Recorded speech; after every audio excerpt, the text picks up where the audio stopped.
Hello, students of 12th class of science stream. Now we will start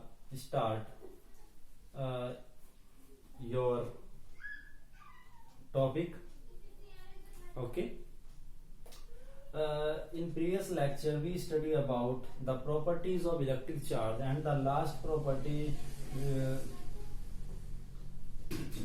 is that additive property, and next property which will be studying now fourth property is that third property. Okay, third property is that very important for this quantization of electric charge. Quantization of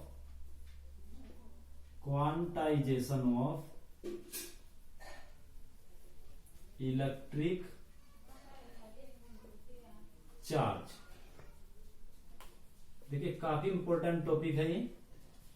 अभी तक जिस चीज के कारण मैं आपको electric charge के बारे में सही तरीके से नहीं बता पा रहा था, वो टर्म हमारी क्वांटाइजेशन ऑफ इलेक्ट्रिक चार्ज से ही आएगी। देखिए पहले तो हम समझते हैं what is the meaning of quantization. देखिए क्वांटाइजेशन मीन्स होता है डिवीजन इन पार्ट्स। किसी भी चीज को आपको क्या करना होता है, डेफिनेट पार्ट्स में क्या करना होता है, डिवाइड करना होता है, उसे बोलते हैं क्वांटाइजेशन। तो जो फिजिकल क्वांटिटीज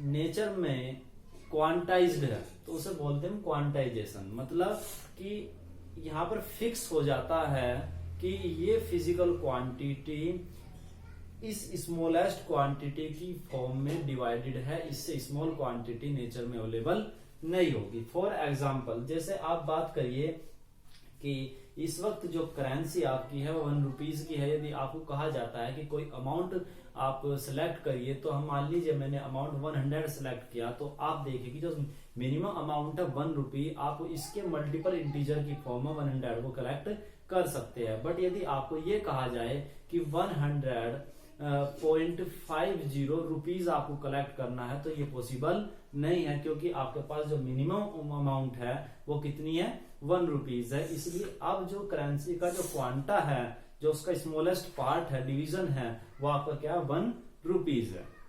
ठीक है, तो अब हम देखते हैं कि इलेक्ट्रिक चार्ज का जो मिनिमम अमाउंट होगी, जो मेजर की जा सकती है, वो क्या है। जनरली देखिए बहुत सारी फिजिकल क्वांटिटीज आपने डेली लाइफ में स्टडी की होगी फिजिक्स में, जैसे लेंथ है, आपका टाइम है, लेंथ, टाइम, मास एटसेट्रा। तो लेंथ की मिनिमम अमाउंट अभी तक डिसाइडेड नहीं है कि कितनी मिनिमम अमाउंट आप मेजर कर सकते हो। ठीक है, उससे नीचे की अमाउंट आप मेजर नहीं कर सकते, अभी ये पता नहीं है। तो इसलिए क्वांटाइजेशन ऑफ लेंथ अभी तक डिफाइन नहीं हो पाया है। ठीक है, दूसरी चीज आपका मास का भी अभी तक मिनिमम अमाउंट का पता नहीं चला। अर्थात इसका मीनिंग ये हुआ कि जो क्वांटाइजेशन है आपका लेंथ का हुआ, मास का हुआ, अभी अननोन है। लेकिन इलेक्ट्रिक चार्ज का क्वांटाइजेशन मिनिमम अमाउंट जो हम मेजर कर सकते हैं चार्ज की, वो हमारे पास अवेलेबल है after the discovery of electron. After the discovery of electron, जब इलेक्ट्रॉन की डिस्कवरी के बाद में इसके चार्ज को फाइंड किया गया, तो नेचर का जो सबसे स्मॉलेस्ट पार्टिकल है, जो नेचर में फ्रीली अवेलेबल है, वो है इलेक्ट्रॉन्स। और इलेक्ट्रॉन पर जो चार्ज होता है वो अप्रोक्सीमेट 1.6 इंटू 10⁻⁹ कुलाम होता है। यहाँ पर जो कुलाम है वो किसकी यूनिट है, चार्ज की। ठीक है, और ये नाम जो आया, ये कुलाम साइंटिस्ट हुए जिन्होंने इसके लिए काफी योगदान दिया, जिसका कंट्रीब्यूशन काफी ज्यादा था। इसलिए चार्ज का जो यूनिट है हम कुलाम्स की फॉर्म में क्या करते हैं, रीड करते हैं। ओके, तो यहां पर जो नेचर में available the minimum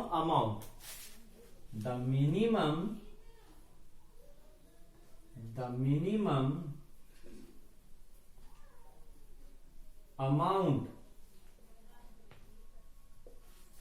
of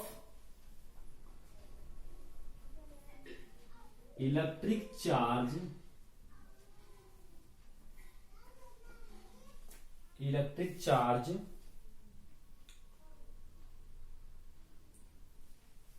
on a free particle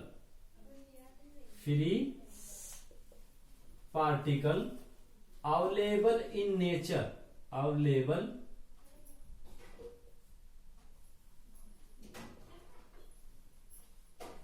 in nature is equal to the 1.6 into 10 to the power minus 19 coulomb. Okay, COLOUMB, coulomb. C is in small. Okay, so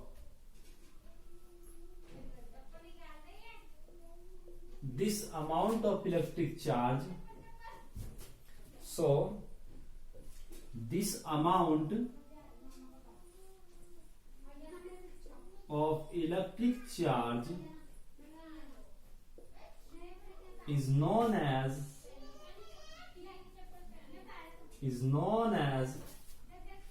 fundamental charge. Fundamental charge. Okay, which is denoted by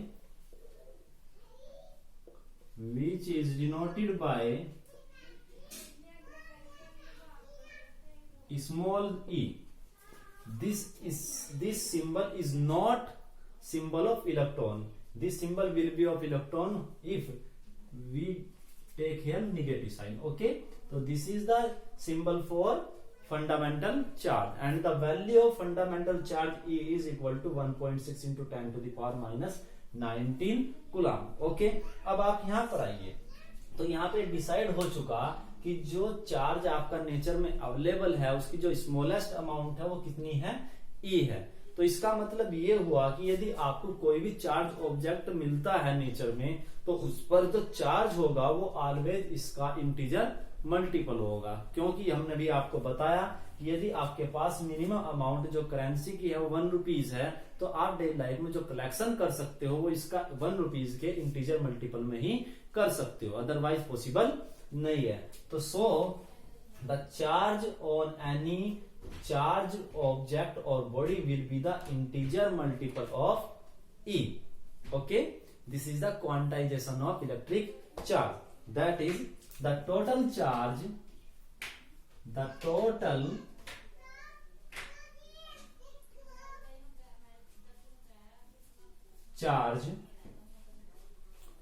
on a body. Okay, on a body.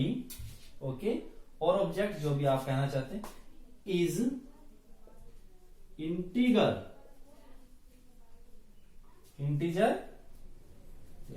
कह दीजिए, integral multiple या integer कह दीजिए आप, integer multiple of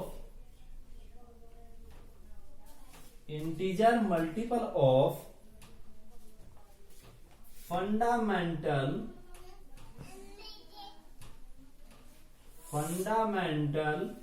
खोल दे electric charge ई. Okay, fundamental electric charge ई. Okay, अब मान लीजिए कि कोई ऑब्जेक्ट आपके पास है और उस ऑब्जेक्ट पर कुछ चार्ज है. Suppose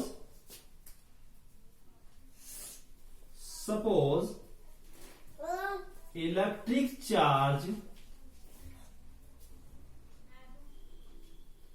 on a charged body,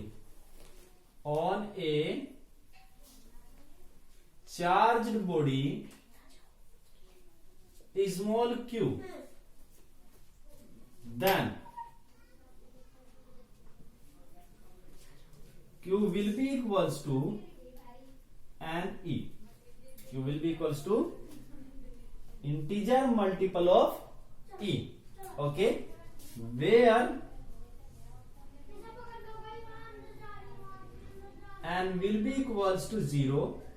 For 0 q will be 0, that means object will be neutral. Okay, 1 2 so on. Okay, अब आप देखें कि ऑब्जेक्ट आपका चार्ज कब होगा। जैसा कि मैंने आपको बताया था free electronic theory of charges, और आपको बताया गया था कि जो चार्ज आपका डेवलप होता है किसी ऑब्जेक्ट को, वो किसके कारण होता है, इलेक्ट्रॉन्स के। इलेक्ट्रॉन जब आप उसमें से रिमूव करते हो या एड अप करते हो तो उससे आपका क्या होता है, चार्ज आता है उस पर। ठीक है, तो यदि मान लीजिए आपने किसी ऑब्जेक्ट से कुछ इलेक्ट्रॉन्स को रिमूव कर दिया तो उसमें इलेक्ट्रॉन्स की क्या होगी, डिफिशियंसी होगी, कुछ इलेक्ट्रॉन्स कम होंगे, और इलेक्ट्रॉन्स तो आपका क्या होता है, नेगेटिव चार्ज होता है। ओवरऑल आपका ऑब्जेक्ट न्यूट्रल है, जीरो है, उसमें से कुछ आपने इलेक्ट्रॉन्स बाहर निकाले तो इलेक्ट्रॉन की नंबरिंग कम होगी, जबकि प्रोटॉन्स की नंबर वही होगी जैसे सेम पहले वाली। तो इसलिए यहाँ पर जो प्रोटॉन नंबर ऑफ प्रोटॉन्स होंगे वो ग्रेटर देन किससे होंगे, इलेक्ट्रॉन से। तो ओवरऑल चार्ज जो आपका होगा वहां पर कैसा होगा, पॉजिटिव। ओके, तो आप जैसे इसे रिलेट कीजिएगा, जो पहला आपको पॉजिटिव नेगेटिव की डेफिनेशन नहीं लिखवाई गई थी। उसके बाद आप देखिए कि यदि मान लीजिए आपने कुछ इलेक्ट्रॉन्स किसी ऑब्जेक्ट में ऐड कर दिए तो उससे क्या होगा, नंबर ऑफ इलेक्ट्रॉन्स आपके इंक्रीज होंगे, तो उससे क्या होगा कि आपका इलेक्ट्रॉन्स पर नेगेटिव चार्ज है, ओवरऑल ऑब्जेक्ट आपका क्या होगा, निगेटिव होगा। तो यहाँ पर भी देखिए आप ये कह दीजिए कि इफिशियंसी ऑफ इलेक्ट्रॉन्स और deficiency of electrons are small and, then तो हम यहाँ पे यूज करेंगे positive negative effect. For this we use positive and negative symbol for. ठीक है, तो फॉर इसे मैं अभी नेक्स्ट पार्ट में क्लियर करूंगा आपको कि प्लस और माइनस को कैसे डिफाइन करेंगे। जब आप टाइप्स ऑफ चार्जेस मैंने आपको लिखवाया था उसकी डेफिनेशंस को आप पढ़ोगे, what is positive charge, what is negative charge. Okay, now तो this is the quantization of, this is known as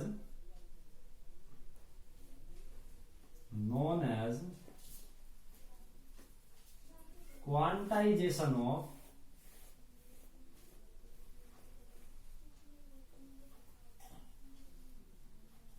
electric charge.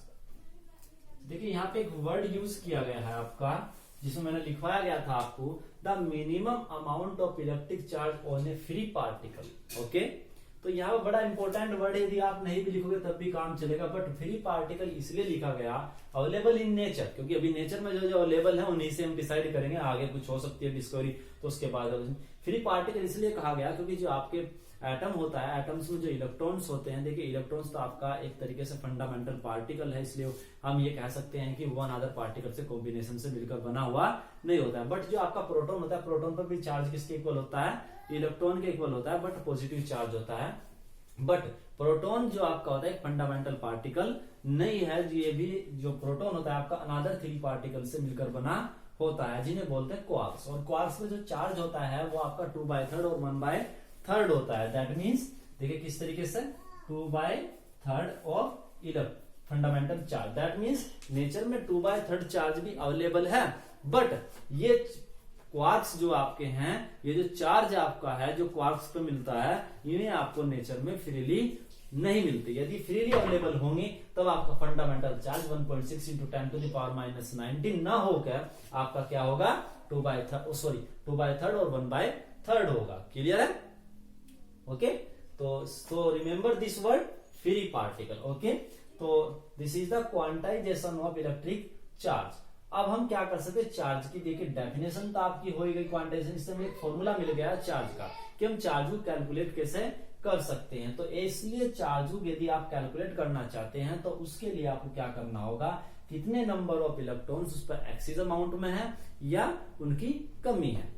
ठीक है, तो वो आपको कैलकुलेट करना होगा, उसके बाद आप इलेक्ट्रिक चार्ज को क्या कर सकते हैं, इजिली कैलकुलेट कर सकते हैं। तो हम एग्जाम्पल लेंगे फॉर 3 प्रॉपर्टीज। ठीक है, और एग्जाम्पल में चले में आपका 3 प्रॉपर्टीज क्या हो जाएगी, आपकी क्लियर हो जाएगी। ठीक है, तो उसमें आपको मैंने कराया था conservation of electric charge, additive property, quantization हो गया। एक लास्ट प्रॉपर्टी और भी आपकी जिसे बोलते हैं, जनरली यहाँ पे यूज तो होगा नहीं, बट कभी आपके यदि कंपटीशन लेवल प्रॉब्लम पूछी जाती है तो उसमें काफी जनरली आस्क कर लिया जाता है। देखिए चार्ज जो आपका है वो अनअफेक्टेड होता है मोशन से। यदि कोई ऑब्जेक्ट मोशन करेगा, चार्ज ऑब्जेक्ट, तो उसके उसके चार्ज पर कोई इफेक्ट नहीं पड़ेगा, जबकि इलेक्ट्रिक फील्ड मैग्नेटिक फील्ड पर इफेक्ट पड़ता है। तो ये इनवेरिएंट रहता है तो ड्यूरिंग मोशन। ठीक है, तो इस फोर्थ प्रॉपर्टी को भी स्टडी कर लेते हैं साथ के साथ। तो this is the fourth property.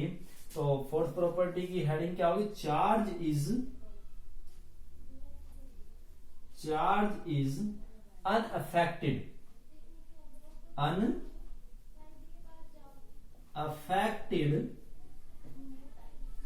unaffected by motion. Okay, unaffected by motion. Okay, तो इसमें ज्यादा कुछ आपको बताने से पहले डायरेक्ट मैं आपको हिंट दे देता हूं। तो इसमें आप ये लिख सकते हैं, charge on a body,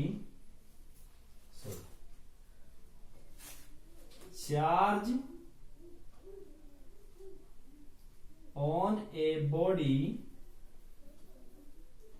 in rest equals to charge on that body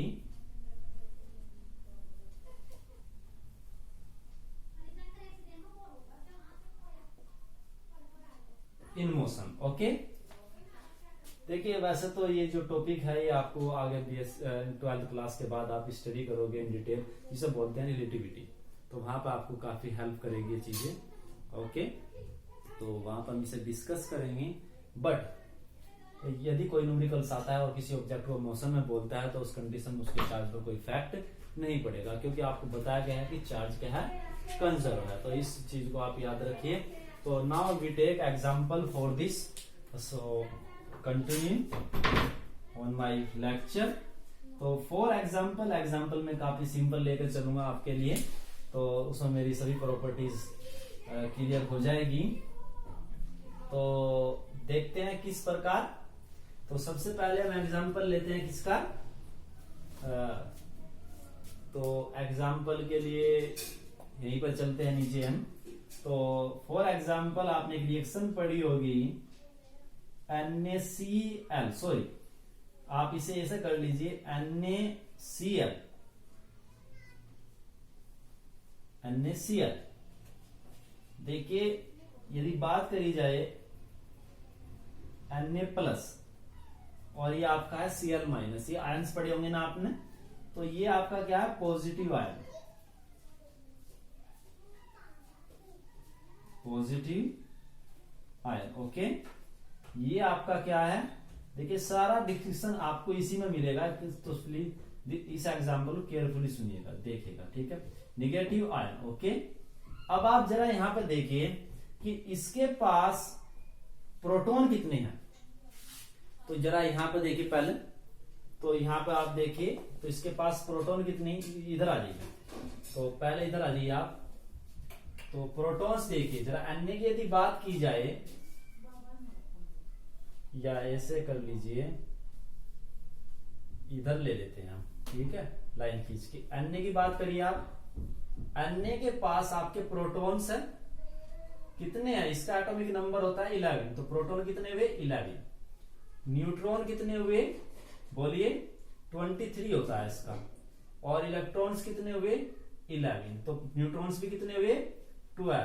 तो आपको पता कि न्यूट्रॉन्स पर कोई चार्ज नहीं होता, इसलिए प्रोटॉन और इलेक्ट्रॉन्स पर आपके चार्ज होता है। प्रोटॉन आपका पॉजिटिवली चार्ज होता है। कितना चार्ज होता है इस पर? E